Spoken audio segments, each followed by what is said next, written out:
So the idea of my project was to land a helicopter somewhere on the University of Sussex campus. And to complete this shot, I'd have to use a combination of 3D modelling, tracking and 2D compositing. So to begin with, we went to the location and we recorded what would become the backplate of the scene. This then needed some image manipulation, such as colour correction. This sort of took out all the highlights and sort of made the scene look a bit grungy, like it was a sort of a stormy day. I modelled a helicopter using Maya, and then this was rendered out using multiple passes, such as a diffuse, specular and shadow passes. This all then also needs to be colour corrected within the scene. Another part of my project was to have a human, a real person, jump out of the helicopter. And obviously we couldn't do this any other way than using blue screen. So the actor was recorded jumping off a table in front of a blue screen, and this was later composited into the shot to make him look like he was appearing from the helicopter.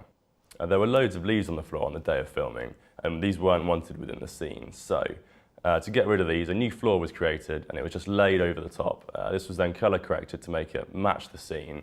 But then leaves were needed for the shot, because obviously if there were leaves, they would be blowing around as the helicopter came down. So to do this, on the day of the shoot, a bloke was filmed running around with a leaf blower, just blowing leaves. These leaves were then cut out using alpha mapping and just sort of laid over the top of the scene to create a sort of another layer of realism. The final shot needed all the markers used for tracking removed. The 3D model of the helicopter also had to be tracked and animated within Maya. And then the final stage of the shot was to add sort of just a particle pass. I really enjoyed doing this part of my degree. It was definitely the part that sort of forced me to learn the most out of my entire sort of time at Sussex. I enjoyed it so much that I'm actually going to the Vancouver Film School this coming year to study 3D animation and video effects, and hopefully pursuing a career in video effects and 3D in the future.